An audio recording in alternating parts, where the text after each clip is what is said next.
Kogarashi, a broke psychic with main character energy, moved into a super sus haunted hot spring inn for the low-key rent. He was ready to throw hands with the ghost, but she's actually Yuna, a super pretty, nice ghostie who's kinda lost. The inn's whole squad is a vibe, as everyone can see her and they all have chaotic supernatural powers. Now, Kogarashi is on a mission to find the final regret keeping Yuna from moving on. He needs to save her from becoming an evil spirit and getting sent to the worst kind of eternal timeout. The story starts when a man gets to the hot springs town of Yukimuri. Happiness comes with the knowledge that a new life begins here. An old couple spots a man with a smooth face, no eyes or nose, a detail shared with the new arrival, who then makes fun of their tale. The moment the man turns his face, the couple falls in shock because his own face is smooth and blank. Right away, a second man kicks the first, who then disappears. The older couple asks the helper for a name. The helper's name is Kogarashi Fuyuzora. He tells the elders the strange event was caused by a classical trickster monster called a Mujina. The couple thanks the helper. Kogarashi goes to Yuragi Inn, a boarding house that used to be a hot springs hotel. The cheap rent is just 1,000 yen a month plus 15,000 yen for breakfast and lunch.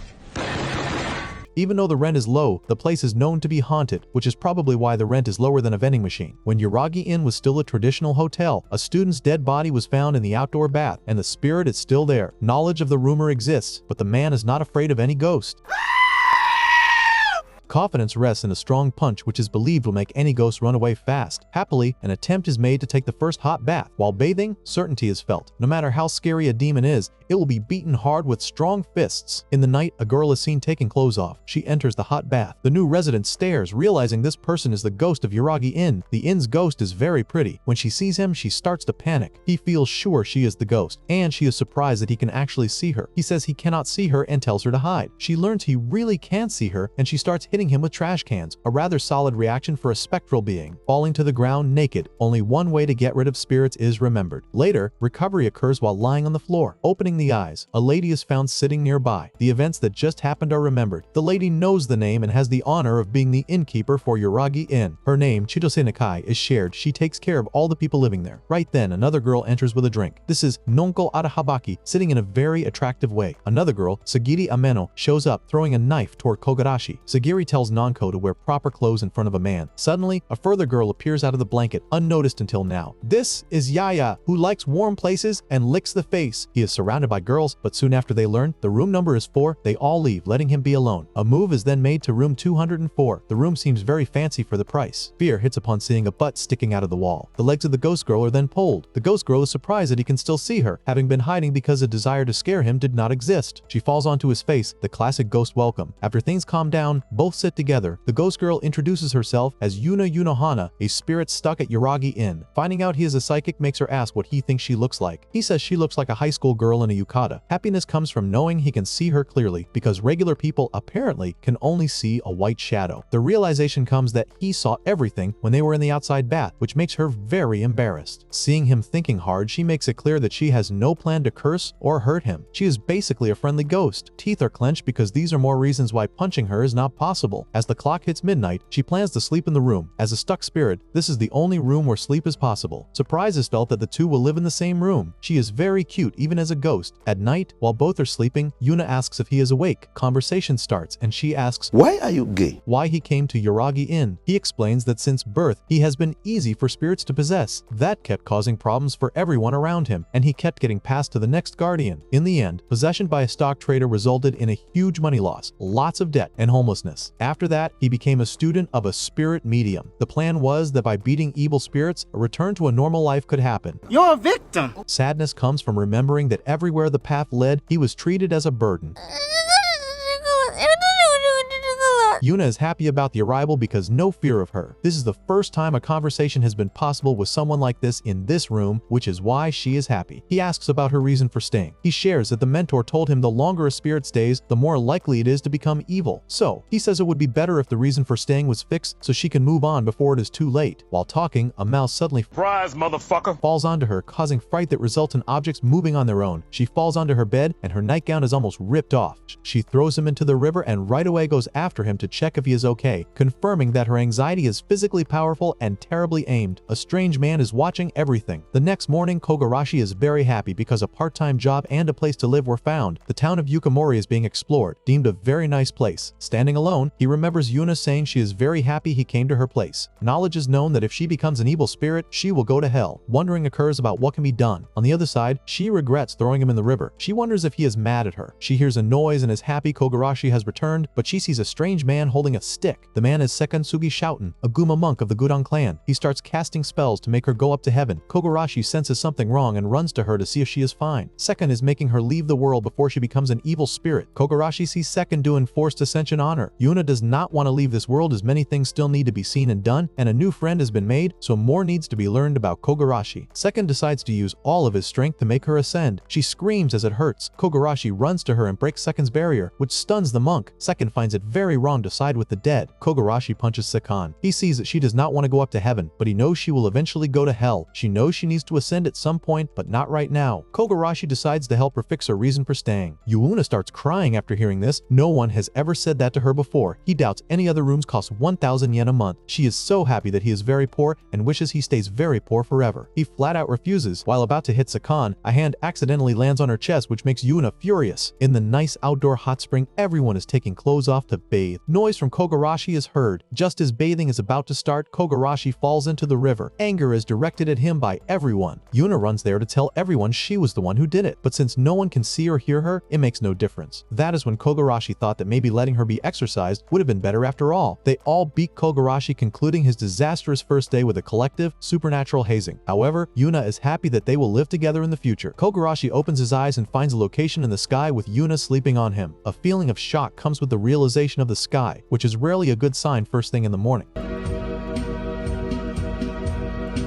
Yuna, dizzy, explains that she always moves around while asleep. As soon as she says goodnight, both fall into the water. The next day, Yuna is apologizing for what happened. She promises to make sure to sleep farther away. Yuna and Kogarashi go into the eating room where Sagiri and Nanko are already eating. Sagiri apologizes to Yuna about yesterday. She had been taking a relaxing bath, unaware of the serious danger. Yuna forgives the apology because she had asked to pretend she was not there, having wanted not to scare the new renter, so the plan was to hide as much as possible. Seriously? Yeah. Kogarashi was the one who was surprised, as unawareness existed that all of them could see Yuna. Wondering occurs if all of them are ghosts, which makes Nanko start showing her body to confirm being a proper human. Nanko hugs him so he can hear her heartbeat and be sure. You're teasing me, you naughty. She finds it adorable that he is so shy. Her body smells like alcohol, meaning she started drinking right after waking up, which is apparently the ogre descendant way to start the day. Sagiri starts to threaten Kogarashi so that nothing strange can be done to Yuna. She asks Yuna if anything strange has already happened. Yuna thinks about it and suddenly the ground starts shaking, which means something definitely happened between them. Sagiri starts throwing daggers in anger. Kogarashi makes it clear that there is no intention of moving out from the rented room, and besides, a promise was made to Yuna to help her ascend to heaven. The others also do not want to see Yuna fall to hell. In the meantime, Chitose comes in to serve breakfast. Chitose informs them that payment for meals can be waited for up to 1 month. 1 day later than that, nothing to eat will be received. A realization is made that she is surely powerful. Even though she is short, the inn's tiny, powerful banker. Yaya is sleeping under the table. After waking up, she comes out of the table. Kogarashi is shocked to see the ears and a tail on Yaya. Chitose, holding the breakfast tray, comes inside the room. They were about to reintroduce themselves when Sekan, the same man from yesterday, arrives along with his army. The Gudon clan has decided to get rid of them. The men with Sekan are confused if they should handle them in a rough way, since all the targets have taken the appearance of women. Sekan allows them to capture the women and use them however they like for their training. They start imagining naughty things with the women because nothing says professional exorcist like workplace sexual harassment.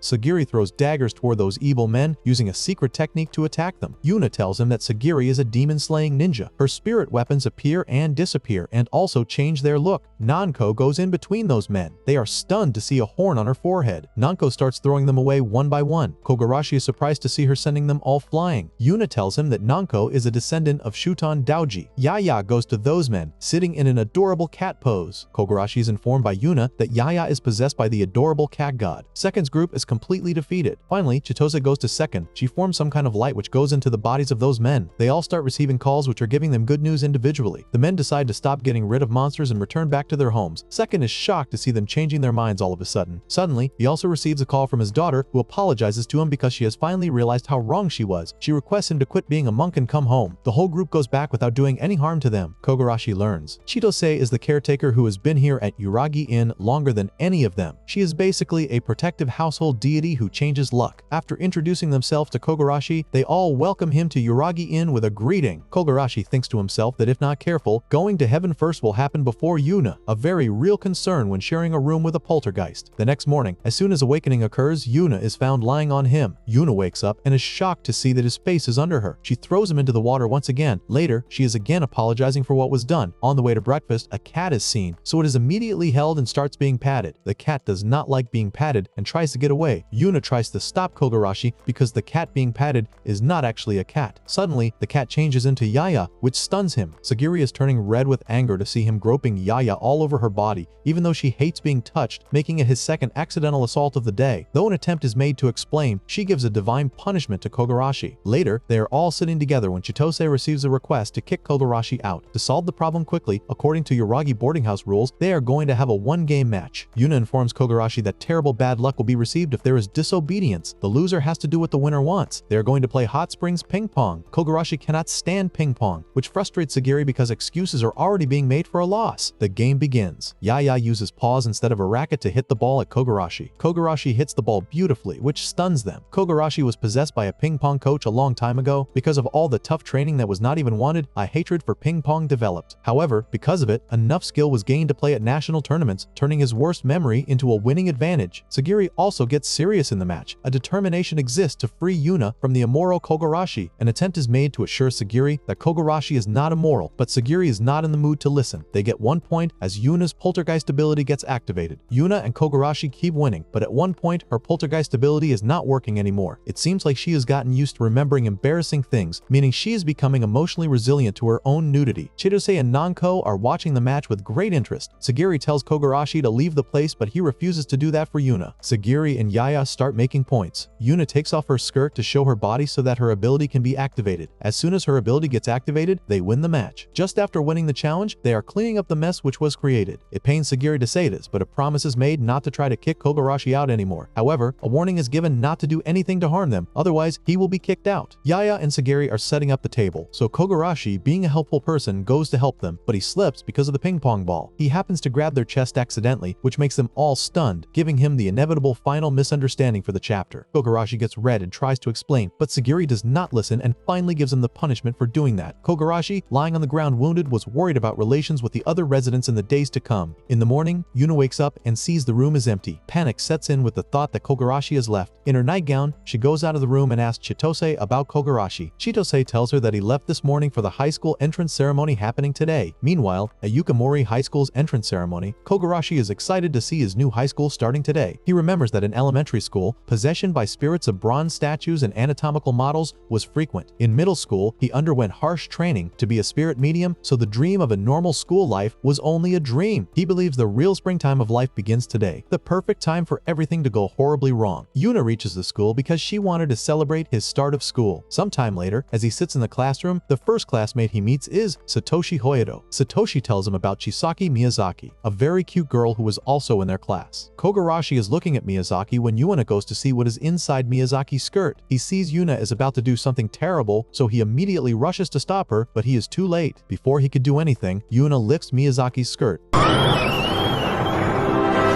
Because the other students cannot see her, Miyazaki thinks he is the one who did that lame thing. The other students in the class also blame him for lifting her skirt. He tries to tell them it was not him, but they do not believe him. He screams at Yuna for causing this mess, but she was just thinking to change into a school uniform too, as she is able to do it by focusing on an image in her head. He asks her if she is always naked in case her yukata is part of her spiritual body. She gets embarrassed to hear it, and her yukata disappears. She is naked, which makes her ability activate, and the class turns into a mess. The homeroom teacher comes in and is angry to see the classroom furniture messily.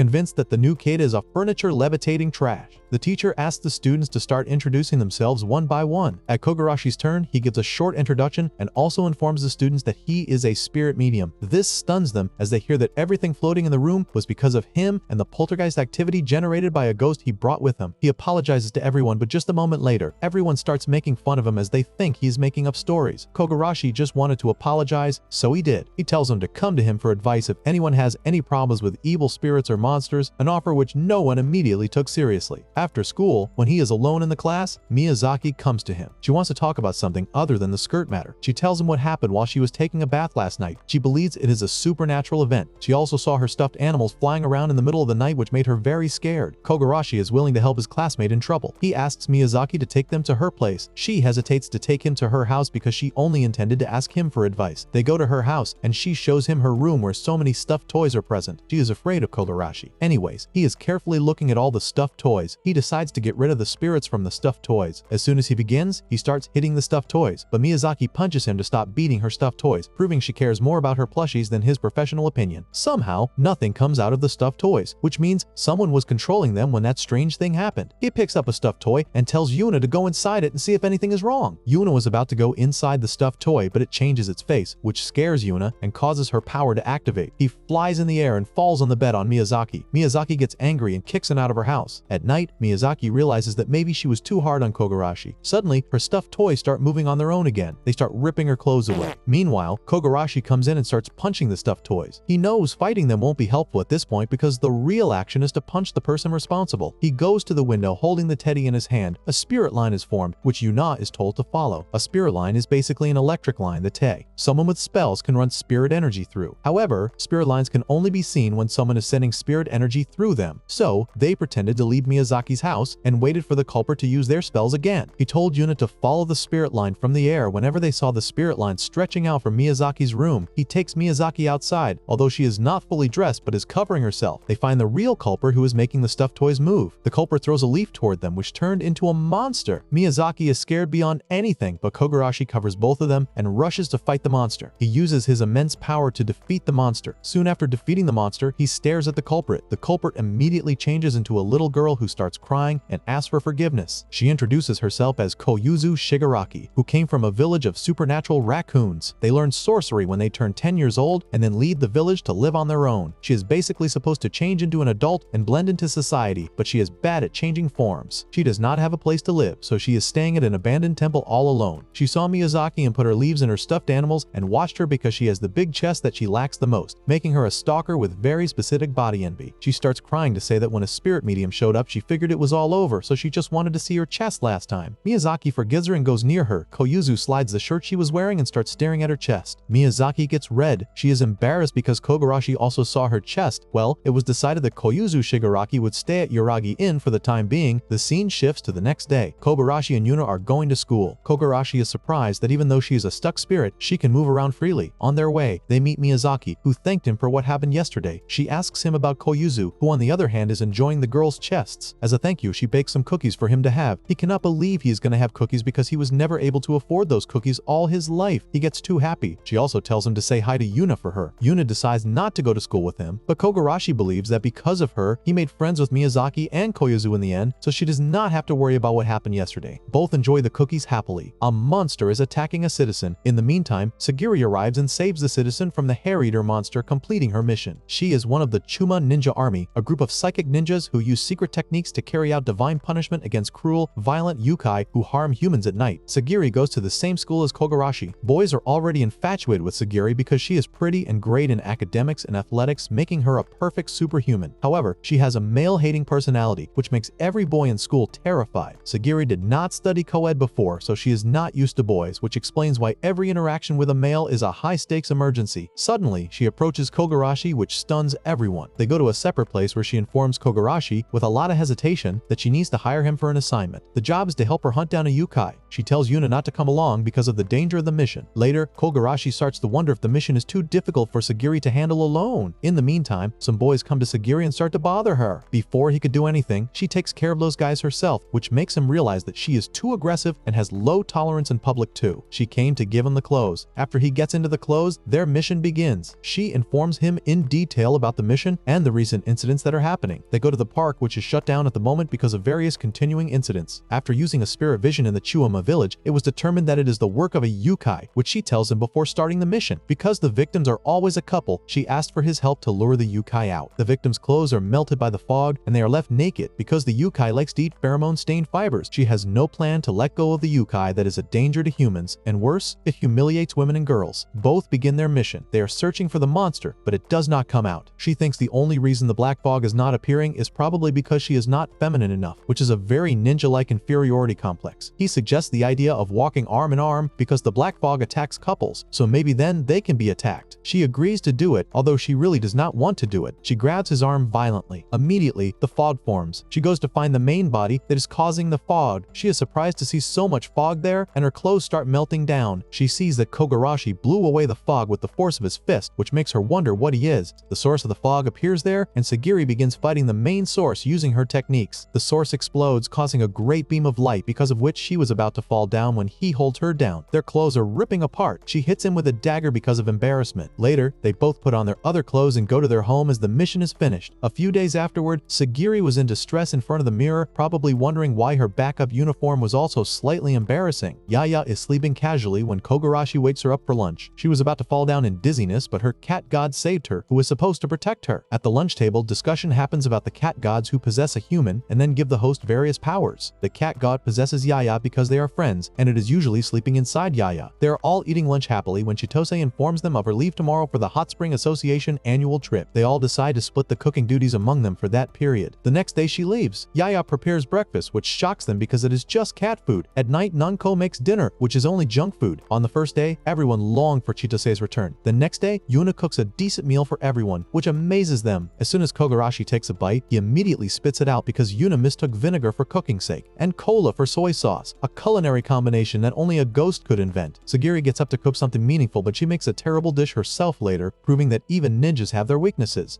Have you tasted that? It's unedible! Sometime later, Kogarashi makes a salt-grilled salmon that actually tastes so good. They all finally happen to eat something delicious. They cannot believe he cooked so well. He gave 3 years to learn skewering and a lifetime to grill. There was a legendary artisan who perfected the ultimate grilling technique right as the artisan died and wanted to leave it for posterity. The ghost possessed him for a while and made him train, turning Kogarashi into a certified ghost grill master. They are all so happy and everyone starts appreciating him. In the meantime, Chitose comes back. She sees everyone is cheering him up and thanking him for the dish. The very next day, Yaya is following him continuously. Everyone is wondering if there is something wrong going on. He has no idea what can be done for her. For some reason, Yaya continues to follow Kogarashi around like a very small, very hungry shadow. Frustrated, he goes to the scenic open-air hot spring. He is wondering what is up with Yaya for acting so different. Yaya comes there too to wash his back. He mistakenly turns on the water and makes her wet. She gets angry at his action and starts hitting him with her nails. After taking a hot bath, he is treating his wounds received because of Yaya. Yuna tells him that Yaya is not good with hot water. She even checks the temperature of the bath several times before getting in. He asks her the reason for acting weird since the day before yesterday. The day before yesterday was when Kogarashi cooked for them. He realizes that maybe Yaya wants to eat his grilled fish again. He then makes some grilled fish for Yaya. However, he wishes she had told him about wanting to eat it without following him and doing weird, unusual stuff. Sagiri is standing near Kogarashi in the kitchen. Well, she knows that Yaya keeps her distance from everyone, and she has not known him long, so it was probably hard for her to ask him for a favor. He makes lots of grilled fishes for her and takes them to her in the room where she is sitting. The cat god inside her wants to eat it, so she told him not to put salt inside it. The cat god starts licking him as the grilled fishes are found to be so delicious. Yaya thanks him and also requests him to grill fishes for her too. After that, once in a while, Yaya can be seen following Kogarashi around. They all see her following him and think that Kogarashi is taming her with food, the most effective form of spiritual communication. Miyazaki goes to Kogarashi to ask about the appearance of Yuna as she is very curious about her. She wonders if Yuna is the same age and what her face looks like. She asks him if Yuna is present in the classroom. After knowing Yuna is present, she tries to take her picture, but Yuna does not like her picture taken. Miyazaki tries to talk to her. He feels that it is very difficult for them to talk because it takes 10 years of training to be able to talk to ghosts, which is way more complicated than a foreign language elective. Miyazaki gets upset to know this. In the meantime, Yuna holds the pen and starts writing on the paper. She finds a way to communicate, which is through writing. Technology! Gotcha. Both get really happy and excited to begin talking. Later, during the lecture, both are talking again through writing. Miyazaki asks Yuna about her relationship with Kogarashi. After Miyazaki learns they are both living in the same room, she asks Yuna if they are dating. Although Yuna is a ghost, she still finds it weird that they are both roommates. Yuna starts imagining what would happen if they would have been dating. Miyazaki tells her she never knows when Kogarashi will attack her. She is busy talking to Yuna, so she missed what she was supposed to perform in class, for which she got the punishment of staying after school to put away materials. In the social studies materials room, Yuna and Miyazaki are sitting there. Yuna apologizes to her for continuing their conversation during class time. Yuna is very happy. Although Miyazaki cannot see her, she is the first person who has ever talked to her like this, so she could not help being excited. Miyazaki knows that Yuna wanted to examine her school uniform so she can touch her wherever she wants. This is her way of showing thanks, so she tells Yuna not to hold back. When Yuna starts touching her, it feels weird to be touched by someone she cannot see. She takes off her uniform and starts the examination. She feels a bit embarrassed. After the examination is done, Yuna thanks her for allowing a look at her body. She also wants to see Yuna but cannot. Yuna holds her hand and lets her touch her nice facial features. She starts touching her body, which makes her realize Yuna has a good body. In the meanwhile, Kogarashi comes in the room without knocking and happens to see them in an inappropriate position, giving him yet another classic misunderstanding for his resume. They start yelling at him for not knocking the door. Later, they go to the roof where she shows her new uniform, but Miyazaki still cannot see her. Yuna is floating in the air, on which he stops her from floating around so much when wearing matte. Miyazaki wants to take a picture together, but Yuna does not show up clearly in pictures, which scares people. Miyazaki assures her that she won't be scared. As soon as a selfie is clicked, she is surprised to see a vivid appearance. She edits the picture. Yuna touches Miyazaki's hand and writes thank you to her with a finger. Later, they return back home. They see Nonko, who is always there. A girl named Rui Harashima, Arahabaki Sensei's chief editor, comes to Nonko. She gives him her card, from which he learns that Nonko is a manga artist. Nonko takes them to her room 201. Kogarashi is surprised to see so many drinks and alcohol there. Nonko is supposed to finish some pending work until tomorrow, which makes her worried. She only has 15 hours left, and all her work needs to be done. She begs Kogarashi to help her. She decides to not drink any more alcohol until she finishes her work. She begins doing her work. They see her getting pretty rough as she is working on a manuscript, especially before the deadline. In that zone, she always manages to finish her work. Well, Kogarashi, a long time ago, was possessed by the ghost of an aspiring manga artist. He looks at the manga Nonko made, which makes him realize that she is also interested in something other than alcohol. Nonko starts channeling her frustration into the manuscript, but once in a while, she is reminded of reality and gets annoyed. Nonko is too much annoyed. She eats her meal before again working on the manga. She is stuck on an entanglement scene.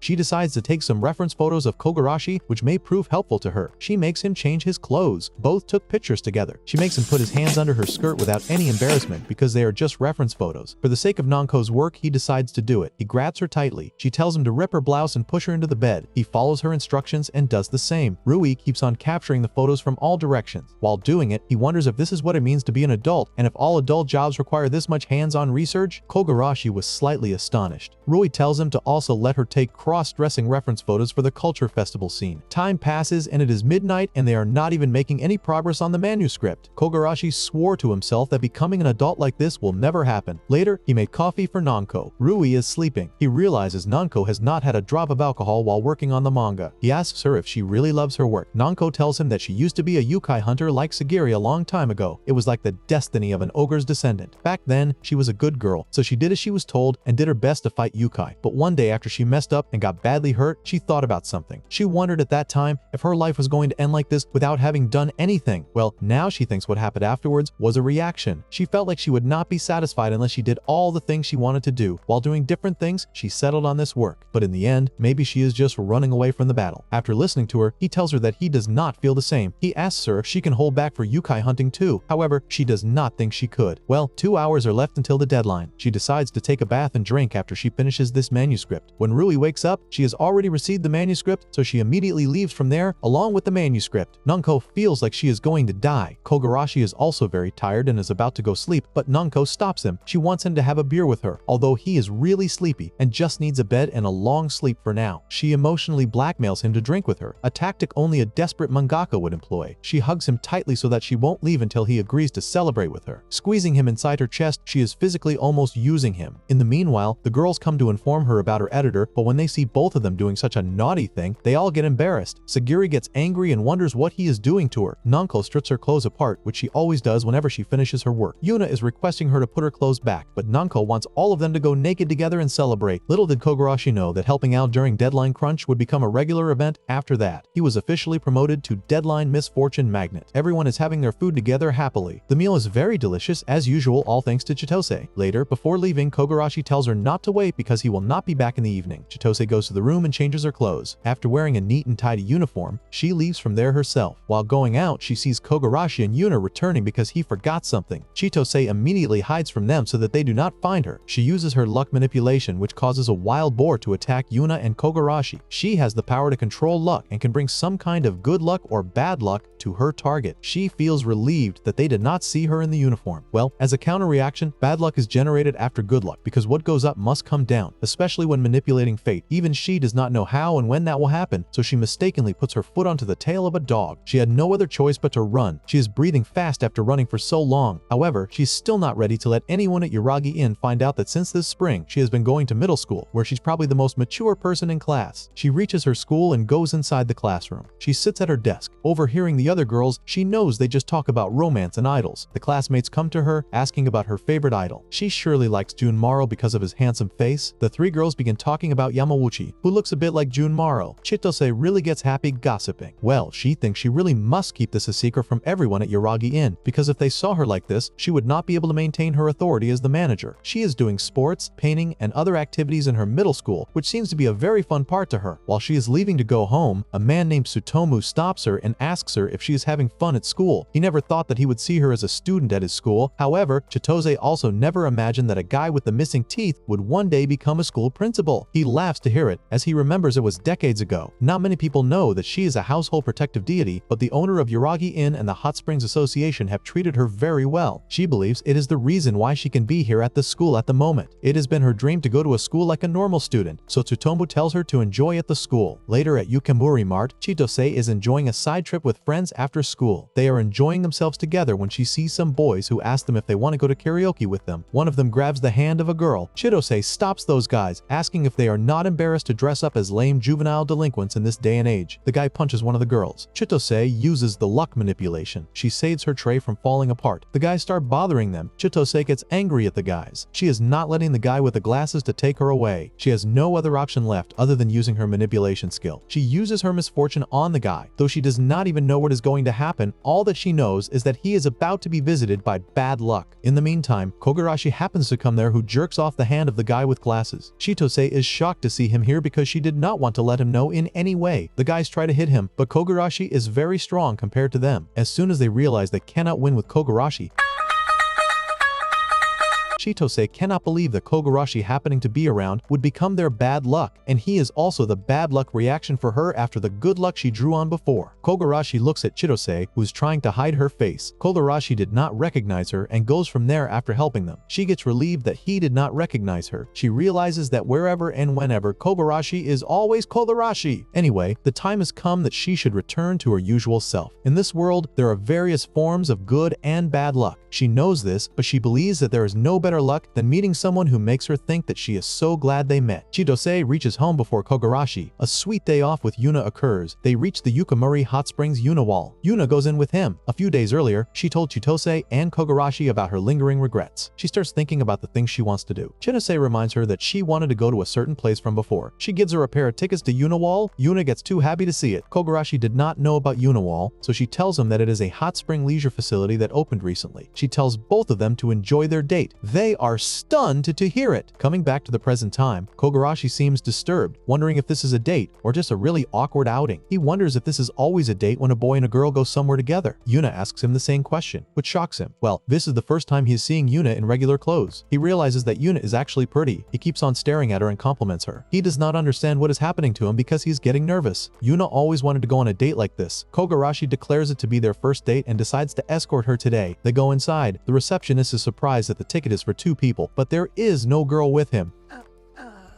You're fired. He tells the receptionist that only he can see the girl, which stuns everyone around him. Anyways, he requests the receptionist to let him use it if it is for 2 people. The receptionist allows them to go in. As soon as they go in, he is surprised to see a vast place with lots of people inside it. The place is cute and lovely. It also has a rent bathing suits option available there. They go in. She sees the swimsuits there. It is hard for her to choose what she should wear out of those many cute options. She sees a couple there in which the guy was choosing for his girl, so she asks Kogarashi if he would like to choose for her too. He is not interested, but just for her happiness he chooses a random one. She turns red to see that he prefers the ones using not too much material. He looks at the set he chose himself and gets stunned. He tries to explain to her, but Yuna changes into that attire because he chose it for her. He makes such a horrible face because it makes such an impact that he cannot look at her directly, but she put on the one he requested, so he thinks it would be wrong to look away. Yuna starts getting embarrassed and could not wear that thing for too long, so she changes it. She then wears a very cute pink lingerie. Kogarashi also likes it so much. Well, now he is confused about what people do on dates because he has never been to one. Yuna explains him what couples do, like they share special drinks and feed each other and take photos. He decides to do everything for her sake. So, they go to buy a lovely-dovey tropical special drink, but because it is only for couples, the girl at the counter denies to give it to him. Later, he wants a dish which is also especially for couples. They then go to the photo booth, but this is also for couples, so they are not permitted to go in. After getting disheartened, they go to sit aside. She feels too bad and blames herself for being a ghost, which is why they could not experience anything. Well, she sees a water slide and wishes to try it. They both go to take the water slide. Yuna takes the water slide. She has so much fun doing it, but suddenly her swimsuit slips away. She gets naked. She doubts that she must have underestimated the intensity of the slide. With the speed of light, he collides with Yuna and gets to see her chest touching his body directly. Both fall in the water. Yuna's power gets activated, which causes a commotion in the hot spring and disturbs the peace. Sometime later, Kogarashi finds himself lying on the ground as soon as he opens his eyes. She gets too relieved to see that he is finally awake. He is present in the Uniwall resting lounge. The staff carried him here. She says sorry again. He happens to see the time, which is too late. He sighs because in the end, he did not even get close to finding a clue about Yuna's lingering regret. Well, it is almost closing time, but she asks him if they can go to one more place before going back. They both go to a hot spring where she sits beside him. She finds it a bit strange to take a bath with him. Well, he cannot also relax, but he is willing to do it for Yuna's sake. Yuna thanks him for what he did for her today so that she can ascend to heaven. She appreciates the sentiment, but she tells him not to force himself into doing so. She wishes to come back to Uniwall, but with the usual Kogarashi. When he thought about Yuna ascending to heaven, he felt a little sad, and he realized that for the first time, a long-haired man is standing alone when 2 girls approach him to ask if he can take pictures of them. He considers it women picking up men. He grabs both of those girls and decides to add both of them to his collection of concubines. A white-haired man named Oboro hits the long-haired man, who is Lord Genshiro, to stop him from acting shamefully. Those girls run from there to save themselves. Oboro tells Lord Genshiro that those girls were not worthy of being his wives anyway, but Genshiro knows that there are not many beautiful women possessing strong spiritual powers. The scene opens where Yuna is sleeping while hugging Kogarashi. He gets confused to see her again with him, but this time he decides not to wake her up. Well, his leg is stuck on something, like trying to pull off a sticker that's fused to him. He soon realizes his leg is inside Yuna. All of a sudden, Yuna wakes up. As soon as she wakes up, she gets shocked to see herself in that condition, which makes her shout. Her power gets enabled, and she again kicks him out of the window. So, basically, today was another failure, but at least he got airborne again. Later on, at the dining table, everyone eats breakfast except Yuna, who is feeling a bit down because she tossed Kogarashi into the river again. She decides to jump in the river herself to balance the score. Sagiri stops her from doing this. Yaya promises to teach her the cat god's secret landing method, so she thanks Yaya. However, she is feeling terrible about doing it again and again to Kogarashi. Yaya notices that Yuna has changed since Kogarashi has come here. They all also think the same as Yaya thinks. Well, it is getting usual that every morning is noisy. Nanko comes there and starts teasing Sagiri that someone has stolen Yuna from her. She tells Sagiri to take good care of her. Sagiri gets frustrated with Nanko. On the other hand, Kogarashi is having his breakfast. Yuna goes to him with soy sauce for him. Koyuzu is very envious of them because they wake up daily like a couple, though he does not want a wife who throws him into the river every morning. Anyways, the conversation goes on when he learns that Koyuzu is going to run her first errand and Yuna is going with her. He wishes both of them the best of luck. On the contrary, Oboro and Genshiro are walking together in search of a decent wife for Genshiro. Genshiro is grabbing every girl he sees in the way, like a child trying to catch all the Pokemon.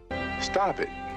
Get some help. But Oboro keeps on hitting Genshiro every time he does a foolish thing in public. In the meanwhile, he sees Koyuzu, who has hidden her ears and tails and seems like a little girl. Genshiro starts blushing looking at her. He immediately runs to her and asks her about her name. Koyuzu was about to answer him, but Yuna stops him from talking to a stranger. Koyuzu finds sense in what Yuna says, so she decides to run from there. Genshiro stops them from running. He is able to see Yuna, and the one he was talking to was Yuna, not Koyuzu. Yuna is surprised to know this. She tells her name to him. Genshiro grabs her hand and tells her that her name is nice. Her poltergeist power gets activated, which makes Genshiro fall in the river. Genshiro gets too impressed by her spiritual power. Yuna sees scales on Genshiro's body. Genshiro starts showing them his powers. A strong light starts showing up. Both girls see soaked clothes became dry in an instant. A laundry miracle, really. He jumps back on the ground to Oboro and asks him if he approves her to be his wife. After taking Oboro's approval, he asks Yuna to be his bride. Yuna gets stunned to hear it. She cannot be his bride because she is a bound ghost. However, he knows she is very powerful as she has been existing in this world for a prolonged period of time, which is basically proof of it. He holds her in his arms to take her to his castle to begin the preparation. She is shocked to hear it and uses poltergeist, but this time it does not work on him. Koyuzu starts shouting at Genshiro that he cannot do it because she is already Kogarashi's bride, which stuns Yuna. She makes it clear that they are not what is being thought. Genshiro gets curious of him. She tells him that Kogarashi is the one who lives with her in the same room, and every night they happen to do so many things, making it sound like a soap opera. He starts imagining in his mind what they would be doing every night. Yuna tries to make it clear that it is not entirely inaccurate, just mostly about accidental assault. He gets angry hearing it, but still decides to take Yuna back to the castle immediately. Koyuzu attacks him, but Oboro protects him by blocking that attack. He knows she is a raccoon child, which surprises her. He is about to hit Koyuzu, but Yuna shouts at him not to do anything to her, so she will go quietly with them. Oboro makes a black hole in which Genshiro takes her. Koyuzu tries to stop them but fails. However, she assures them that Kogarashi will rescue Yuna back. Before leaving, Oboro suggests Koyuzu to tell Kogarashi not to throw away his life because no human stands a chance against his master. Genshiro is the Black Dragon God, the divine spirit that rules over Ryuga Lake in Shinano. Yuna is helpless in front of him. With tears in her eyes, Yuna goes with them as she has no option left. On the other hand, Kogarashi is walking with Sagiri to home in the evening. On their way, they see Koyuzu alone while crying. Sagiri asks her the reason why she is crying. Genshiro is carrying Yuna in his arms and goes back home. The people are seeing him with a girl. He tells them she is going to be his wife. They are all happy to begin the preparations for their wedding. On the other hand, Koyuzu is crying heavily. She explains the whole matter to them. Kogarashi decides to go save Yuna. Sagiri informs him about Genshiro, who is classified as a god, and tells him that even if her entire clan banded together, they still do not stand a chance against him. Also, Yuna is a ghost, which makes it impossible to help her as a member of the Chuuma ninja clan. He decides to go along with Koyuzu if Sagiri is not coming, but Sagiri makes up her mind to go help Yuna as her friend. The three of them leave immediately. On the other side, Yuna is sitting on the bed wearing a nightgown. Genshiro forces her to show him a fitting appearance as his wife. She gets into a gym uniform, which Genshiro finds too good, which makes him cry. She has no idea what he is trying to do. She then makes herself wear different clothes. He feels she looks lovely in every attire. Oboro comes there and hits Genshiro to stop him from doing stupid things, because Yuna has to learn about being a wife before the wedding. Yuna does not want to marry him. He informs her that she will not be permitted to leave for all eternity as Genshiro's wife. She does not love him, so she is not willing to marry him. Oboro asks her if she has a special relation with Kogarashi. She tells him the truth. It is nothing like this. She just threw him into the river every morning, so she thinks maybe she is a jinx for him. Listening to her, he tells her to marry Genshiro for Kogarashi's sake, which is terrible relationship advice. On the other hand, the three of them reach an end, which Sagiri breaks with her dagger, and it happens to be a barrier. With the torch, they keep on moving until they reach the Black Dragon God's castle, Ryuga Castle. The overhead illumination is from Surubebi, which is the monster. They all decide to make some preparations before going in. She changes her appearance as she learned a new skill called Spirit Close Barrier, which takes on all kinds of damage instead of her. Sagiri decides to move alone and slip inside because she knows even if he gets Yuna, the Dragon God would probably try to take her again, so something has to be done. While they are planning how to take Yuna back, one of a guard hears them talking. The three of them immediately become quiet. Sagiri's body is touching Kogarashi, who can feel every inch of it. All of a sudden, Koyuzu sneezes at the most dramatically silent moment. Sagiri attacks the guard who heard them so he cannot tell anyone about their presence. She tells Kogarashi to do something to attract the Black Dragon God's attention. Along with Koyuzu, she goes ahead. Kogarashi is seeing Sagiri's techniques, which are making him so impressed. Kogarashi goes in front of everyone and starts calling Genshiro out. He starts insulting and mocking Genshiro. The guards catch him and bind him in ropes. They present him to Genshiro. He asks Kogarashi if he has anything to say. Kogarashi tells him to return Yuna. At the same time, Sagiri is finding Yuna so that she can take her back. Genshiro asks Kogarashi what he should do with him. Kogarashi gets straight to the point and asks Genshiro how he can marry Yuna, who is a ghost. Genshiro laughs hearing him. He explains that since ancient times, children have been born of couplings between dragons and other races, so what is necessary is a spiritual genetic soul, and whether there is a physical form or not is a trivial issue. Now it is Genshiro's turn to ask, so he asks Kogarashi how far he went with Yuna, since they spend naughty time with each other at night. Kogarashi gets shocked to hear what is being said. He wonders if Genshiro is worried that he and Yuna have been romantic, like a nervous dad meeting his daughter's new boyfriend. He comes up with an idea to buy some time and lies that they have not done any kissing, but cannot deny that they have done everything except it. This makes Genshiro Genshiro mad to hear it, and he cannot get relaxed. Yuna heard Kogurashi's voice and cannot believe he came to save her from Genshiro. In the meanwhile, Sagiri jumps into the room where Kogurashi is present. Yuna realizes that Sagiri is also there and does not understand why they came here to save her, knowing that it is very dangerous. Sagiri tells her that they are not heartless and could not turn a blind eye when they knew she was in danger. She is not planning to fight Genshiro, so she is about to tell her plan to Yuna, but before she could, she got badly hit from behind. Her spine should be shattered, but she is still fine, which means that she is using a spirit close barrier to absorb any damage. Yuna lets Koyuzu run out while Sagiri begins fighting Oboro. She could not land an attack on Oboro, however. Oboro succeeds in hitting her again. On the other hand, Genshiro decides to torture him so that he can tell him what he did with Yuna and what was meant by that statement. He orders his guards to start placing the stones. Just by then, Oboro comes there with Sagiri. However, Koyuzu is missing for now. Oboro tells Genshiro that Sagiri seems to possess much spiritual power, so she thought that she would make a good concubine for him. Genshiro stares at her body and immediately approves her by looking at her charming body. Sagiri whispers to Kogurashi to retreat because she was helpless even in front of the eye patch wearing attendant, who seemed to have forgotten the attendant part of his job. She realizes that she was right before, that they should not fight with these beings. Yuna begs him to let the others go home and says she will do anything. She decides to marry into the Ryuga clan for their sake, so she requests them to go back home. She has tears in her eyes. Kogurashi decides to answer Genshiro's question related to him and Yuna. He tells him that they were so close that they used to take baths together. His statement not only stuns Genshiro, but Sagiri and Yuna too. Genshiro gets enraged and is overflowing with power. He kicks Kogurashi, who goes high in the sky and then falls down from an extreme height like a discarded frisbee. Sagiri knows he cannot be saved from that. Genshiro wonders if he killed him. Yuna starts crying, but suddenly she sees him standing on his feet, which shocks everyone. Genshiro recalls that he is some kind of spirit medium. He again tells Genshiro to let them go, otherwise he will take them home by force. Genshiro starts laughing to see Kogurashi's confidence, although he is just a human and does not stand a chance against the dragon god. Genshiro's guards also start making fun of him. Genshiro tells Kogurashi that he will hold a wedding ceremony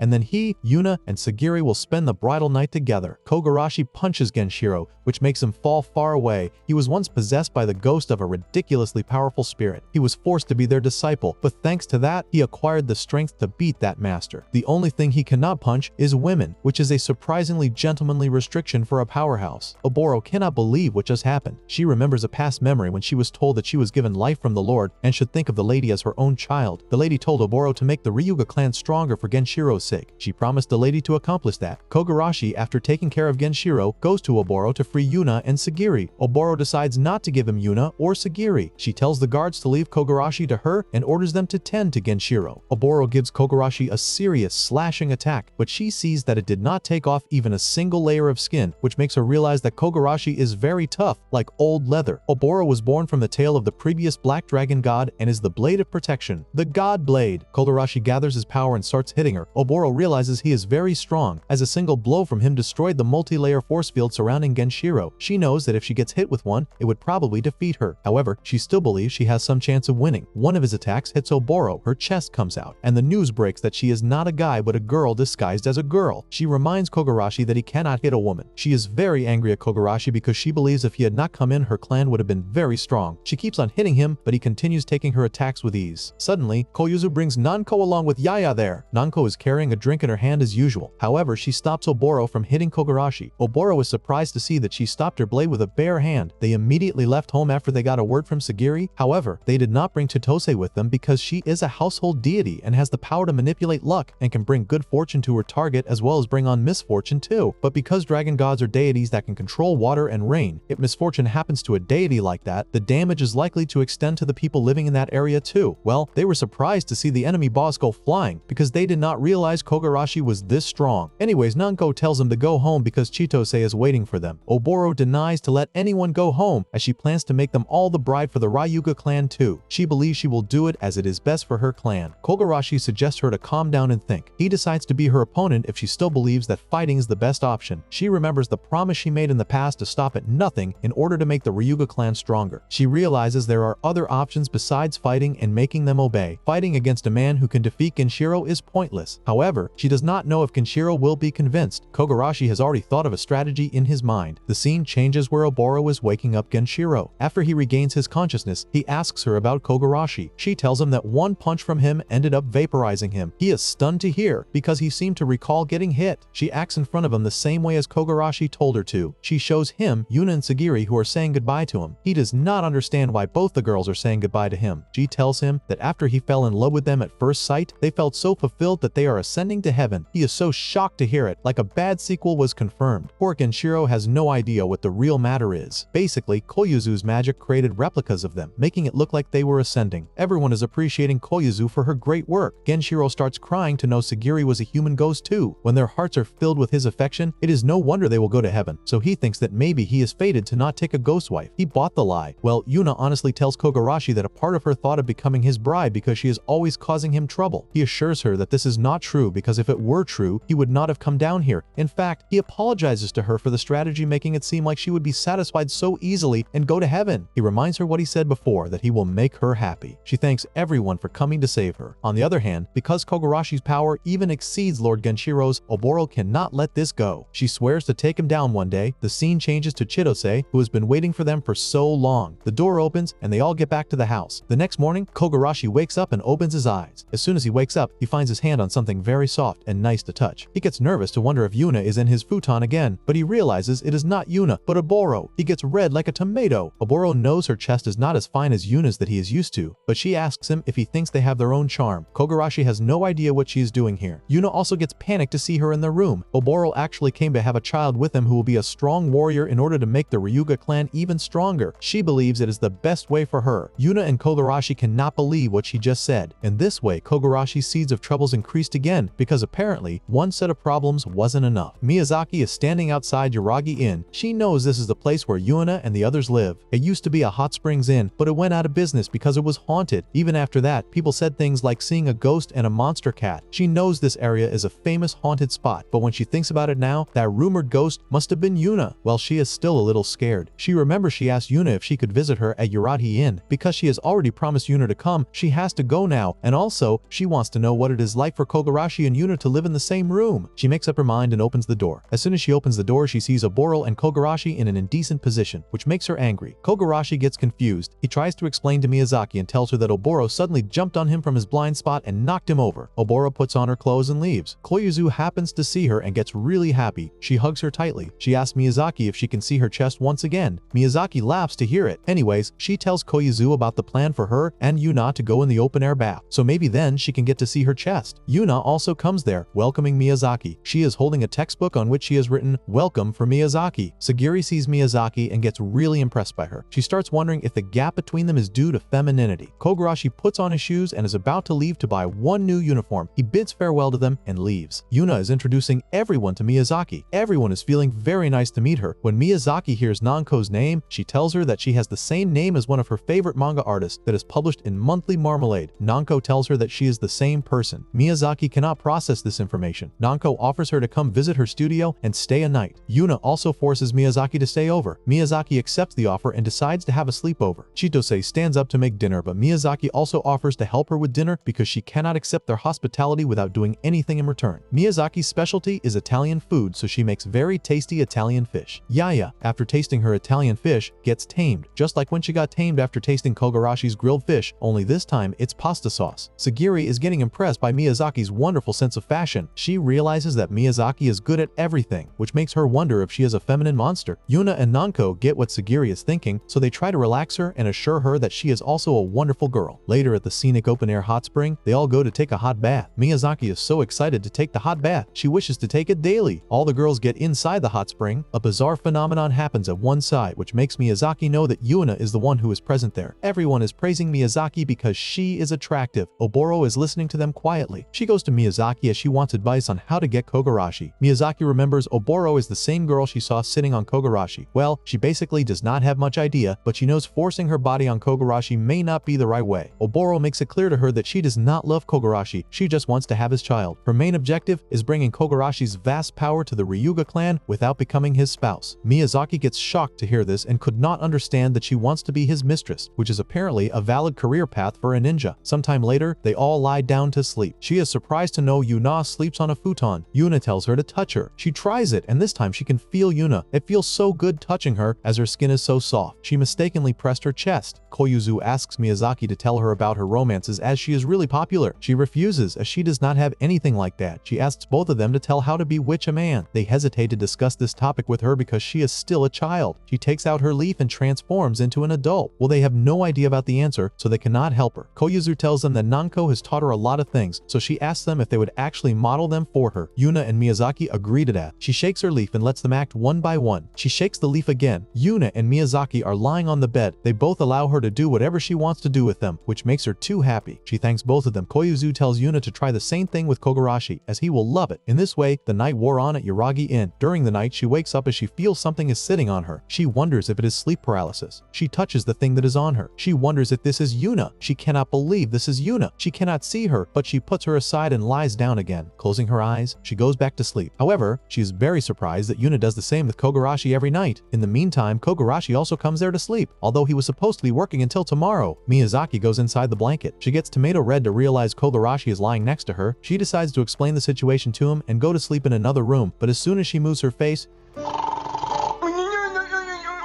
she finds out he is already asleep. She wonders if she has to sleep like this. Kogarashi turns aside toward Miyazaki. Their faces are so close to each other. She remembers the time when she misunderstood him and he turned out to be a very kind person. She has no idea why she is thinking. She tries to get out, but Yuna is holding her while sleeping. Yuna is rubbing her chest. She mistakes her for Kogarashi. She is stuck in a big problem. Kogarashi, in sleep, mistakenly pulls off her blouse. She falls on Kogarashi's face without her shirt. She tries to escape from there. Kogarashi holds her by her underwear. In the meantime, Koyuzu happens to open her eyes. She sees Miyazaki naked. She thinks that it is her dream, and so she can do anything she wants. She goes toward Miyazaki and grabs her chest. Miyazaki immediately goes backward and falls on Kogarashi's face again. Kogarashi wakes up. She gets panicked to think what she should do because he is woken up and her body is naked, but she knows she cannot pull her panties because he would know she is awake. She starts crying to think Kogarashi will misunderstand her. Now there are two nearly naked girls in front of Kogarashi. Kogarashi puts a blanket on Miyazaki without seeing her body and lays back to his place. Oboro comes there and sits on Kogarashi. She takes off her shirt. Kogarashi is screaming at her. Oboro tells him that it is the night they should make a baby. She goes near him to kiss him. Kogarashi stops him from doing such things and refuses to do anything with her. She asks him the reason. He takes a deep breath. He tells her that he is not going to do anything with a woman he is not in love with because he can only do such things with the girl he seriously loves. Oboro realizes he is extremely pure, a saint in a ghost medium's body. Oboro leaves his room so that they will do it when he falls in love with her. The next morning, Miyazaki hugs everyone before leaving. Before going, she borrows Yuna's notebook and writes something on it. No one knows what Miyazaki wrote on the notebook. However, she suggests Yuna to refrain from clinging to people so much when she is naked and half asleep. Otherwise, she might even get Kogarashi in the mood someday. At Umeo Municipal Yukamuri High School, the students negotiated with the teachers, and it has been decided that they can wear what they want. The students are happy to hear this, except Sagiri. She doesn't know what kind of swimsuit she should wear. A student, Urara, sitting near her, asks her if she wants to go shopping with her in case she is worried. Sagiri decides to wear the school swimsuit, but Urara starts giving her reality checks that she would be embarrassed even before getting into the water, which, for a ninja, is a fate worse than death. After listening to her, she makes up her mind to get a new swimsuit. Urara tells her to invite Kogarashi too, because they need a boy's opinion. Urara reminds her that she cannot ignore a human who defeated a deity class with one blow. Sagiri recalls how Kogarashi defeated Genshiro. Urara wants to form a cooperative relationship with Kogarashi. At night, Yuna informs Kogarashi about the trip in which he will be swimming in the sea, enjoying a campfire, and at night, talking about the person he likes. However, Kogarashi has never enjoyed any school trip before. He remembers his past experiences. Once on a ski trip, he was forced to march with a ghost army through the snow, and once on the way to a school trip, he got caught up in a major monster war. He decides to enjoy the seaside school trip to his heart's content, a true vacation from the afterlife drama. Yuna is not going. Although she still has the swimsuit, Sagiri goes to Kogarashi's room to ask him to come along, but she feels very hesitant. Kogarashi opens the door. Sagiri is trying to ask him but could not. She lies that a monster has appeared in a certain swimsuit shop, so he has to go with her, because shopping just isn't a compelling enough reason for a guy like him. The next day after school, Urara Urakata introduces herself to Kogarashi, whom she is meeting for the first time. Kogarashi asks her about the monster. Urara has no idea about it, but she realizes that this is one of Sagiri's lies, so she doesn't mention the matter to him. They go to the swimsuit shop. Urara starts to shop normally, which surprises him. Urara comes up with an excuse for that thing, that if they do an obvious search, the monster will be on guard. So instead, they must pretend to have a good time shopping, the ultimate monster hunting disguise. Sagiri realizes she is surely a smooth talker. Anyways, she goes to the changing room. She feels shy, but she knows at the seaside school, everyone will see her exposed, so she should not be shy about exposing herself to Kogarashi. She changes and goes out. Her swimsuit feels like she is a prisoner. Kogarashi also doesn't approve of her boring swimsuit. She then changes into another swimsuit, but Urara doesn't like it again. She brings another one with a tube top. She keeps on rejecting the swimsuits. Sagiri tries different swimsuits that are very revealing, which makes Kogarashi even avoid eye contact. Urara tells her that they need need to be much more aggressive if she doesn't want to be ashamed in front of everyone. Her spirit seems so high. Urara goes inside the changing room so that she can make Sagiri more aggressive. She gets her into a very revealing swimsuit so that they can be the center of attention. Kogarashi thinks it is so aggressive. Sagiri goes inside the changing room to change again. She decides to go with the school swimsuit after all, because trying on various swimsuits reminded her that her body is trained for battles. So naturally, a cute swimsuit wouldn't look good on her, because ninjas don't wear polka dots. Urara gets angry after listening to her. She grabs her chest to show her how big it is. She knows Sagiri has a great body. She is sure that if she had Sagiri's body, she could choose any man she wanted. She cannot get enough of touching her body. They both fall on the ground. Kogarashi thinks a monster came in. The one Sagiri lied about was finally here, so without holding back, he goes inside the changing room and sees a strange scene of both of them on each other half naked. Sagiri yells at him for opening the curtains without their permission. Later, going back home, Kogarashi has realized that the business about a monster was a lie. He tells him that he would have gone with them if it was just shopping because he is looking forward to the seaside school too. Urara finds Kogarashi to be a nice guy, so she tells him to make a woman out of Sagiri, which would expand the range of missions she could undertake too. After Urara left, he asks Sagiri about the swimsuit she ended up buying. After they reach home, Sagiri is trying that swimsuit on her. She bought the same one which Kogarashi liked on her. Finally, the day of seaside school for the Yukamori High School first years came. Everyone is sitting inside the bus. Yuna is also along with Kogarashi and is talking to Miyazaki. A girl sitting next to Miyazaki in the bus is Seta Yanazawa, who sees the pen is actually moving, which means there is really a ghost. They reach near the sea. Kogarashi and Yuna are very happy seeing it. On the other hand, Sagiri and Urara are at the sea. Sagiri is doing exercises when Urara informs her about the recent rumors of a monster present here. She asks Sagiri to investigate about it, but Sagiri is worried about everyone staring at her, which makes her think that maybe she is not looking good. Urara starts shouting at her for always thinking negatively. All the boys start staring at Miyazaki, who arrives there. Sagiri is stunned to see Miyazaki wearing a swimsuit with a floral print without caring about people. They all gather together. They have rented a beach boat, so they all decide to ride it together. All of them go into the water and start having fun. Kogarashi asks Urara about the rumor of the monster. She tells them that the story goes that slimy tentacles suddenly reach out. Suddenly, Miyazaki feels something slimy brushed against her. Urara continues to tell them that the monster pulls swimsuits off women. Suddenly, Miyazaki's swimsuit is torn apart by the monster. Being naked, she hugs Kogarashi so that Satoshi cannot see her. Although Satoshi is dying to get a peek, like a thirsty pirate, they are all grabbed in tiny tentacles. Sagiri and Kogarashi cut off the tentacles. Soon, they learn it is a hydra eel and will keep regenerating. They have to strike its body at the base of the tentacles, but it is probably 300 meters below at the bottom of the sea. Kogarashi tells them to leave the monster to him. Saying that, he jumps in the water. The monster rips their clothes because apparently it has no manners. Meanwhile, Kogarashi reaches the bottom and hits the monster, saving everyone. They are happy that they are saved. After getting out of the sea, Miyazaki narrates the story to other classmates, but they do not believe Miyazaki. Later, Miyazaki goes to Sagiri and others to ask them to help her in making everyone believe that Kogarashi is a spirit medium. She thinks the test of courage they are doing at night will be a good chance. Miyazaki has made up a plan for the night. They will have Yuna scare the girl who is paired up with Kogarashi. Then Sagiri and Urara will use their ninja skills to summon a monster. Next, the girl will witness Kogarashi beating up the monster. After that, she and Sari will spread the story to everyone. Everyone likes her plan. Urara finds it fun to do. As the night occurs, the test of courage begins. They make pairs randomly. Kogarashi randomly chooses Miyazaki out of all the people. Miyazaki gets worried because she knows there is no point in her seeing Kogarashi's powers. Every student gets their partner, and the test begins. Miyazaki participated just because she wanted to spread the story, but it ended the other way. She suddenly realizes that the pair behind them just has to witness what happens. Miyazaki falls on the ground. She has twisted her foot. Kogarashi carries her on his back. She was thinking of stalling them until the next pair came into sight, but her plan got messed up. She suddenly sees a ghost, which is basically Yuna, but she doesn't know and starts screaming. Yuna popped out because she was so scared being alone in a dark place like this where a ghost could come, forgetting the fact that she is also a ghost. She sits with the two of them. The next pair passes by there. Urara makes up her mind to see how strong Kogarashi is by making him fight with the Urakata family's most powerful servant spirit. She takes out her Shikigami. Sagiri tries to stop her from planning such things, but she herself falls from the tree branch onto Kogarashi's face, proving gravity is the ultimate ninja foe. Sagiri shouts in embarrassment. Suddenly, they hear some noise from the other side. They see a tornado-like thing on the other side, which leave their mouths open in wonder. Ashita and Beshu are on their way when Ashita kicks over a rock. A monster appears there, who thanks them because they were able to awaken it from its long slumber. As a reward, it decides to make them a part of him. Before he could swallow them, Kogarashi saves both of them by blocking its attack. The monster decides to simply devour Kogarashi's arm, with which he blocked the hit. The monster's fangs start breaking after trying to devour his arm. Everyone is watching approaching Kogarashi. Kogarashi sits on the ground and apologizes to the monster because it was sleeping but got woken up, which stuns everyone because they were waiting for an intense fight. The monster realizes Kogarashi is equal to the woman who sealed it away or even more powerful. The monster thinks it would be better to be sealed away again without a fuss than to battle him. The monster goes back to where it was before, and in this way, the matter gets sorted out without any battle. After everything is sorted out, they get on their way back. Miyazaki informs him of everything they planned, but Kogarashi is not too bothered by people who do not believe him because he believes it is fine as long as he has Miyazaki, who believes in him. Miyazaki goes to hug him but twists her foot, which again leads to something vulgar as he accidentally grabs her chest again because that's just his luck. Later, the girls go in the open-air hot spring with a marvelous view. Everyone is enjoying the bath with an amazing view. On the other side, there is the men's bath. After getting free from the hot spring bath, they decide to hang out in the girls' room. Yuna always longed for that true school trip where the boys sneak into the girls' room to hang out. Late at night, the teachers are guarding the hallway, so the boys have still not come into the girls' room. The girls are playing cards together. Kogarashi climbed up the outside wall and comes in through the window. He was once possessed by the spirit of a rock climber, so it made the climbing thing easy for Kogarashi. They begin playing cards again. Satoshi is wondering about Yuna's appearance. Urara takes advantage of him not being able to see Yuna, so she lies that Yuna's in front of him right now, stark raving naked. It makes him crave to see her stark raving naked. He starts trying to wake up his spirit sense so that he can see Yuna and enjoy it. Suddenly, the patrolling teacher knocks on the door. The two of them hide under a nearby futon and they turn off the light. Three of the girls accidentally went under the same futon as Kogarashi. Yuna can even hear his heartbeat. This is the first time they've been smooshed together for so long, so she cannot take it anymore and was about to get up, but he hugs her tightly so that the patrolling teacher could not notice anything. Still, the patrolling teacher notices the futon, which is the only one that is bulging oddly. Kogarashi is squeezing her tightly. It causes Yuna's poltergeist power to activate and everything starts to fly. Kogarashi immediately grabs Satoshi and jumps from the window. They all turn on the light, telling the teacher that they just planned to surprise her. The second day of Seaside School, they go to the aquarium, where Ashita comes to Kogarashi to know if he has asked Miyazaki. After knowing he has not asked her yet, Ashita gets happy that he can dance with her. At night, the students are dancing in a circle near the bonfire. Yuna is enjoying it too much just by watching it. Kogarashi realizes that she wants to dance too. The couple dance begins in a while. Kogarashi is dancing with Yuna without caring about his reputation. Every student is wondering what Kogarashi is doing, and so the Seaside School came to an end for Kogarashi and the rest. After they return to their home, they begin studying for their finals next week. Oboro comes to tutor Yaya in classical literature as she asked her. Anyways, she sits behind Kogarashi and takes off her shirt and starts rubbing her chest on his back. She tells him not to pay attention to what she is doing. Instead, he must just concentrate on his studies, which is absolutely impossible for any normal human. On the other hand, Yuna is going to cook study snacks for Kogarashi because he has always been helping her. Oboro goes to Koyuzu and asks her about the spell that can get Kogarashi in the mood. Koyuzu knows she can concoct a potion that she learned from her village, which is basically a love potion. On the other hand, they are still studying hard. Nonko comes there in a swimsuit because it is too hot. Kogarashi yells at her, telling her to put on clothes, but just because of him, she put on a swimsuit because last year she went full nude. Nonko starts licking the ice cream and disturbs them from studying. Chichose is also studying for her exams in the storage room so that no one can get to know about it. She could not even ask anyone to tutor her because in this way, they would know about her going to school. Yuna makes the dish for Kogarashi and the others who are studying. Koyuzu takes the dish from her so that she can add the love potion into it. Koyuzu tells Oboro to make sure to make eye contact with Kogarashi when he eats the shaved ice. While Oboro is taking the shaved ice to them, Nonko stops her and grabs one of the bowls, but she prevents her from eating. Nonko puts back the bowl and Oboro takes the green tea shaved ice to them. She has a feeling that the bowls have been shuffled around. She gives the love potion bowl to Kogarashi. As they all begin eating, she makes eye contact with him. She sees no change in Kogarashi, which makes her realize that the dishes were actually switched around. She feels no change in the behavior of others too. She goes out of the room wondering why nothing changed. After finishing their snacks, they begin to study again. Sagiri is acting strangely. Kogarashi starts looking dazzling to her. She remembers Urara told her that she liked Kogarashi, but she denied it. She cannot believe what Urara said could be true. Kogarashi is the only thing going on in her mind. Her face is turning red as an apple. Kogarashi checks if she has a summer cold, but she gets mad at him for even touching her. She has no clue why she is acting that way. She opens the buttons of her shirt to let him see if she is feminine or not. Before she could take off her undergarment, he stops her. Sagiri wonders what she is saying in front of Yaya, but she feels so helpless. Kogarashi tells her that she is cute. She hugs him tightly. Sagiri starts squeezing him like a tube of toothpaste. Yuna is seeing what is happening inside the study room and cannot believe it. Oboro tells her the truth about the love potion, which Sagiri drank instead of Kogarashi. Moments later, Sagiri comes back to her senses and starts wondering what she is doing. After Yaya has finished studying, Chitose comes there to her. They were all busy before, so no one noticed Kogarashi and Sagiri, but as they get free, they wonder what they have been doing. Sagiri locks herself in the room because of embarrassment. Kogarashi is trying to assure her that he is not upset so that she can come outside, but she is not listening to anyone. Sagiri knows she was at the mercy of that love potion, but she still came off as such an an amateur, which makes her so embarrassed. Yuna wakes up sharing a futon with Kogarashi again. Kogarashi, still asleep, is pressing her chest. When he presses her other chest, she kicks him out into the river again. The scene changes to some time later when Koyuzu and others have packed their bags. Koyuzu is going for a sleepover at Miyazaki's place. Sagiri is going back to her village while Yaya is going back to her home. Chitose, meanwhile, has been sponsored for another trip by the Hot Spring Association. Yuna is sad to see them leaving. Nanko and others bid them farewell. Nanko receives a call with the bad news that her assistant is sick, so she needs to finish the manuscript alone. She asks the others if they would help her. She promises them that as thanks she will take all of them to a great place. They helped her, and as a result she took them to a beach. Nanko has rented a vacation home in such a beautiful place. While they are enjoying themselves, Oboro comes out after picking up a swimsuit that everyone is talking about. She is wearing a swimsuit with less material, hoping it would arouse Kogarashi's feelings like a magical fishing lure. They are all stunned to see her in that swimsuit, so she goes and changes. Later, as Nanko is lying on her stomach, she asks Kogarashi to rub sun oil on her. Kogarashi gives a funny reaction. After seeing her childlike face, he finally agrees to give her a sun oil massage. She starts making weird noises on purpose, which annoys him. Oboro asks him to rub it on her next. Kogarashi starts rubbing it, which feels very pleasant to Oboro. She asks him to put some oil on the front too. He refuses to put it on the front, so Oboro starts rubbing the oil on her front herself. He wonders if Oboro even knows what sun oil is for, or if she thinks it's a love potion for the skin. Yuna is thinking about something, and Nanko guesses she wants him to rub some oil on her. Kogarashi rubs some on her too, and she is enjoying it so much. Nanko is making weird noises on Yuna's behalf, which annoys him. He mistakenly puts his hand on her underwear, which causes her to fly into a rage, and she punches him. He goes high in the sky. In the skies, he sees another ghost standing alone to the side. Later, after they all get inside the house, he tells everyone about it. Nanko tells them that there is a legend about the ghost he saw on the Cape, which is a sad love story. She informs them that a long time ago, there was a girl who was being pushed into a marriage of convenience, so she tried to elope with her true sweetheart. They promised to meet at the Cape before running away, but the boyfriend never showed up. He died in an accident while driving to the Cape to meet her. As if to chase after him, the girl jumped off the cliff so she could be with him, but even now, she continues to wait there, waiting for him to pick her up. Being unable to meet her boyfriend is her lingering regret, which is so sad. Kogarashi decided to have her meet with her lover. He and Yuna go to the ghost, and the ghost is surprised that he can see her. Kogarashi introduces himself to the ghost, whose name is Ami. She feels good to hear them because it has been so long since someone has called out to her. Kogarashi asks her if she might be able to ascend if she is reunited with her boyfriend. She shows them her boyfriend Yasuhisa on the other side, but she cannot leave the spot to meet him because she is a bound ghost. If she could fly away from here, then she could go over to Yasuhisa. Yuna and Kogarashi go to Yasuhisa on the roadside. Yuna asks him if he is a bound ghost, but is shocked to learn that he is scared. Ami is mad at him, which is the reason he is stuck. He remembers the day he died. He only had the thought of eloping with her in his mind. He made a mistake on the road and fell into the sea. Ami tried to rescue him and jumped in and died because of him. Kogarashi tells him that he can go if he wants, but if neither of them can ascend, then they could both become evil spirits. He wonders how he can apologize to her and look her in the eyes. Kogarashi and Yuna go back, wondering if it is okay to make them meet. Yuna can feel their pain as they are alone and unable to talk to anyone, so she thinks if someone does not give them an encouraging push, then they will just stay like this forever. Kogarashi decides to try what he can for them. They again go to Yasuhisa and tell him that he got late to meet Ami because now he is going to perform a forced ascension on her. Yasuhisa tries to stop them, but Kogarashi is leaving from there. He cannot move because he is still scared to look in the eyes of Ami, but not being able to see her forever saddens him more. Kogarashi goes to Ami and informs her that he threatened Yasuhisa with her forced ascension. She thinks that this also doesn't work unless she sees Yasuhisa hiding behind a tree. She runs to him. Instead of hugging him, she starts punching him hard. She keeps on punching him because he didn't come earlier. She yells at him to think how she felt all these years waiting. He hugs her tightly and starts crying because she waited for an idiot like him all these years. Something magical starts happening there. Their spirits ascend to heaven together, where they are going to stay forever. Their lingering regret was resolved, which makes Yuna too happy. Yuna and Kogarashi are standing in the fireworks. It has been half a year since they have been together. He thought he could figure out what her lingering regret was while they were together, but he could not. He asks her to tell him about the time when she was alive. On the other hand, Oboro and Nanko are talking with each other. Oboro learns that Yuna can turn into a spiritual body at will and cause a powerful poltergeist phenomenon. She thinks Yuna must have been a mighty spirit medium when she was alive. The story goes back to the place where Yuna and Kogarashi are present. She apologizes to him because she doesn't remember anything about the time when she was alive. Her earliest memory is waking up at Yuragi Inn in that room, and she doesn't even remember who she was. Chitose found her there. The proprietress at the time gave her the name Yuna Yunahana. All the ghosts he has encountered were only focused on their lingering regret, and many of them were anxious to tell him what they were like when they were alive, but compared to them, she never talked about her pre-ghost life. Yuna is so happy with her current life with everyone she is living, so she doesn't even know what lingering regret she could possibly have. The scene changes to a dream of Kogarashi, where he sees Yuna is given the punishment of hell. He tries to save Yuna from hell and grabs her hand, but as soon as he wakes up, he finds himself grabbed grabbing her chest. Yuna kicks him out into the river. This time, Yuna goes to save him. He grabs Yuna's hand tightly. They both make their way out of the river. She apologizes to him for keep on doing this thing every morning, however. For some reason, mornings like this make her happy too. After listening to her, he remembers the time when he promised her to make sure she becomes happy. He splashed water on her face, and Yuna also does the same in return. He decides not to let Yuna become an evil spirit until the day she ascends. He decides to stay by her side. The story ends when only a few days of summer vacation were left. It has been a while, but the residents of Yuragi Inn enjoyed a morning bath together. While they are enjoying themselves, Kogarashi falls inside the bath and disturbs their space. Immediately, Yuna comes to them trying to clarify that she again did that to Kogarashi while she was half asleep. Every one of them beats Kogarashi, but now Kogarashi also doesn't think these mornings are bad, which is probably why he hasn't moved rooms yet.